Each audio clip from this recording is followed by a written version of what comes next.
The phone rang exactly 28 minutes after I sent the PDF attachment, which was faster than I'd expected but not surprising given the circumstances. I was sitting in the business lounge at Heathrow Airport, waiting for my connecting flight back to New York after closing a deal in London that would net my investment firm approximately $12 million in fees. Madison, what is this? My mother's voice was shrill with panic, a tone I hadn't heard since my teenage years when she discovered I'd been skipping chemistry class. These documents, they can't be real. I calmly took a sip of my espresso and opened my laptop to the mortgage servicing portal where I'd been tracking my parents' payments for the past 18 months. Hello, Mom. Which documents are you referring to specifically? Don't play games with me, young lady. These papers say you own our mortgage. That's impossible. Why is it impossible? The question seemed to stump her momentarily. In the background, I could hear my father's voice, though I couldn't make out the words. After 32 years of marriage, my parents had developed a communication system that involved a lot of urgent whispering during crisis situations. Because you're a travel blogger, Madison. You don't have that kind of money. There it was, the assumption that had been driving our family dynamics for the past 4 years. My parents, Linda and Robert Chin, had watched me quit my corporate consulting job to pursue my passion for travel writing and concluded that I was having an extended quarter-life crisis that would eventually require their financial intervention. What they didn't know was that Madison Chin, travel blogger, was just the public face of my business empire. Madison Chin, managing partner of Phoenix Capital Ventures, controlled over $200 million in assets across real estate, technology startups, and strategic investments. Mom, I'm not just a travel blogger. I run an investment firm. That's ridiculous. We would have known. Would you? When was the last time you asked me detailed questions about my work instead of expressing concern about my unconventional lifestyle choices? This was the crux of our ongoing conflict. My parents had built their entire understanding of my life around blog posts and Instagram photos, never bothering to investigate the business infrastructure that made such extensive travel possible. They saw the pictures from Bali and Barcelona and assumed I was living paycheck to paycheck, funding my adventures through freelance writing and family support. The mortgage documents are real, I continued, pulling up the acquisition paperwork on my laptop. I purchased your loan from Capital One Bank 14 months ago through a holding company. You've been making payments to me, though the bank continued servicing the loan to avoid confusion. This is insane. My father's voice came through clearly as he took the phone from my mother. Madison, even if this is real, which I don't believe, why would you do something like this without telling us? It was a fair question with a complicated answer. The simple version was that I'd bought their mortgage as insurance when I learned they were struggling with payments due to my father's reduced hours at the engineering firm. The complex version involved 4 years of accumulated frustration with being treated like a child who couldn't understand adult responsibilities. I bought it because you were 3 months behind on payments and facing foreclosure, I replied. I thought you might appreciate keeping your house. 3 months behind? My father's voice rose. We were not 3 months behind. We had a temporary cash flow issue that we resolved. Dad, I have the bank records. You were 96 days delinquent when I initiated the purchase. The foreclosure notice was scheduled to be filed the following week. The silence that followed told me everything I needed to know. They hadn't told me about their financial difficulties because they didn't want their irresponsible daughter to worry about adult problems. Instead, they had struggled alone while lecturing me about the importance of financial stability and career planning. Why didn't you tell me you were having money problems? I asked. Because it wasn't your concern, my mother said, her voice defensive. And because we didn't want you to feel pressured to help when you're already living hand-to-mouth yourself. Hand-to-mouth. I almost laughed at the irony. While they worried about my financial stability, I had been quietly building wealth at a rate that would have impressed them if they'd bothered to look beyond surface appearances. Mom, I haven't lived hand-to-mouth since I was 24. My net worth is approximately $37 million. 37 million what? Dollars. American dollars. As in more money than you and Dad will earn in your combined lifetimes. I heard what sounded like someone sitting down heavily, followed by my father's voice. That's impossible. Is it? Dad, you're an engineer. You understand compound interest and investment returns. What do you think happens when someone starts with a decent amount of capital and makes strategic investments over a 4-year period? What capital? You had student loans when you graduated. I had student loans that I paid off in 18 months using profits from my first investment property. Then I used the rental income from that property to purchase 2 more properties. Then I started the investment firm. It's not magic, it's just math and market knowledge. My flight was being called for boarding, but I remained seated. This conversation had been building for 4 years, and it was finally happening whether I was ready or not. The travel blog, I continued, generates about $40,000 annually through sponsorships and affiliate marketing. That covers my travel expenses and some living costs. The investment firm generates the real money. Last year's profit was $8.3 million. $8 million. My mother's voice was barely a whisper. $0.3 million, I corrected. I believe in precision when discussing financial matters. I opened the banking app on my phone and took a screenshot of my primary business account balance. $4.7 million in liquid assets, plus a note indicating this was just the operating account for current investments. I'm sending you a screenshot of one of my business accounts, I said, attaching the image to a text message. This doesn't include the real estate holdings, the stock portfolio, or the equity stakes in startup companies. My phone immediately buzzed with my father's response. Holy shit. Robert. My mother's voice carried clearly through the phone speaker. Linda, our daughter is a millionaire. Multiple times over. I think the situation warrants strong language. This was not how I had planned to reveal my financial situation to my parents. I had imagined a calm conversation over dinner, perhaps with a portfolio summary and a detailed explanation of my investment strategy. Instead, I was having this discussion via international phone call because they had sold my childhood room to strangers without consulting me. About the room, I said, steering the conversation back to the issue that had started this revelation. You texted me that you sold it to strangers and I should pack my things. What exactly did you sell? The house, my mother said quietly. We sold the house. You sold the house while I was traveling? Madison, we've been trying to reach you for weeks about our financial situation. We couldn't keep up with the mortgage payments, and we thought it was better to sell voluntarily than lose it to foreclosure. This was news to me. I checked my phone records and found 3 missed calls from my parents over the past month, all of which had come while I was in meetings or traveling between time zones.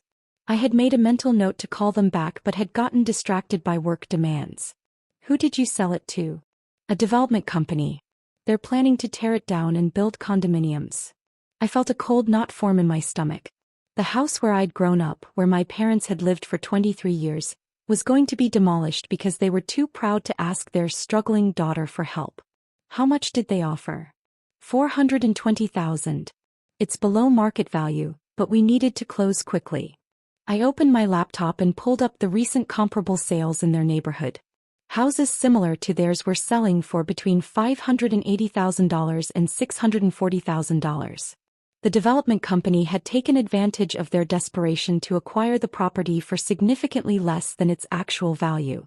Mom, your house is worth at least $600,000 in the current market. You sold it for 70% of its value because you were in distress. We didn't have a choice, my father said, his voice heavy with resignation. We couldn't afford to wait for a better offer. Actually, you did have a choice. You could have asked me for help. Madison, we didn't want to burden you. Burden me with what? The opportunity to help my parents? The chance to use my resources for something meaningful instead of just accumulating more wealth. The irony was overwhelming. For 4 years, my parents had worried about my financial stability while refusing to share their own struggles.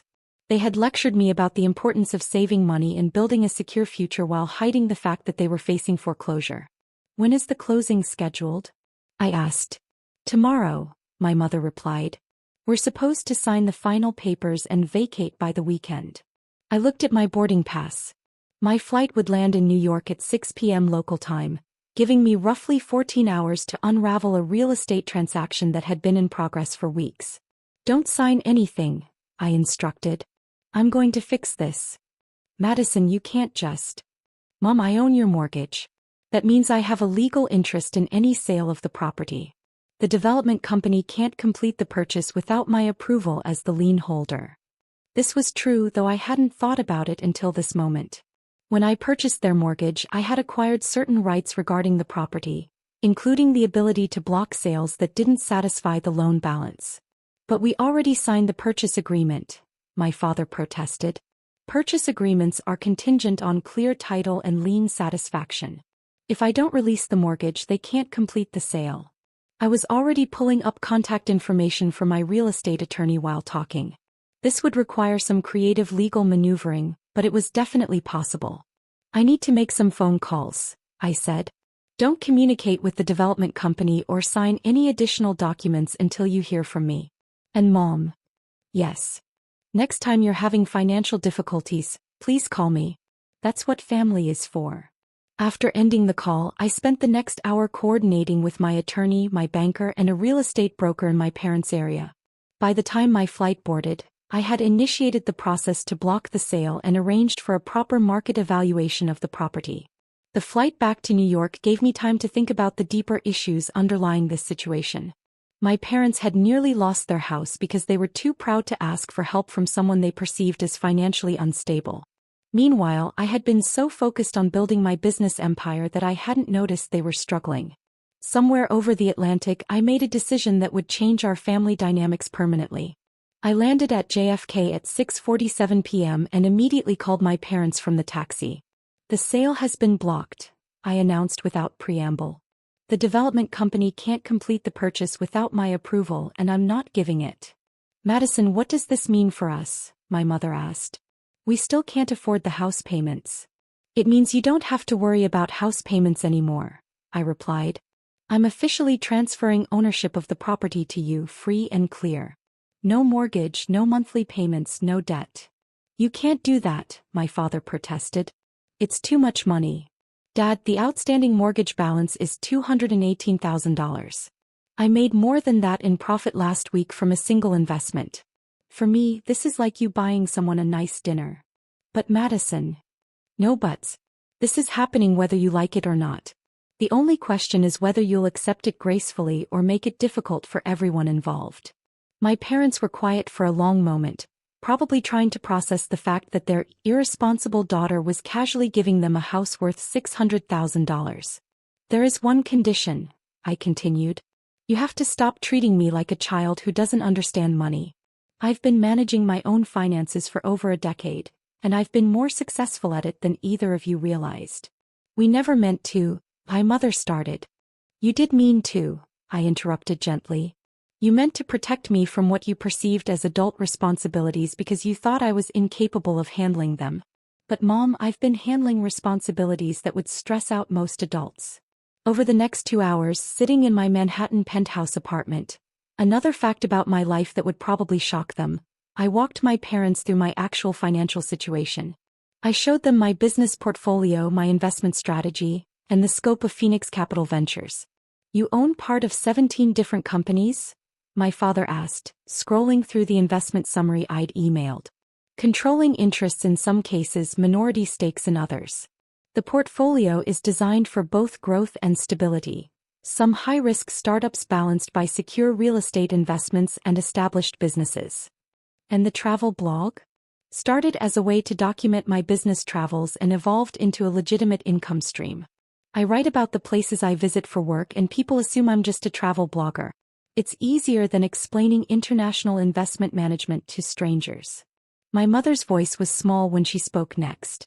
Madison, why didn't you tell us about any of this? Because every time I tried to talk about my work, you changed the subject to concerns about my lifestyle. You were so convinced that I was making poor choices that you never listened to what I was actually accomplishing. This was the heart of our family's communication breakdown. My parents had created a narrative about my life based on limited information and their own fears about unconventional career paths. They had been so focused on what they thought I should be doing that they missed what I was actually doing.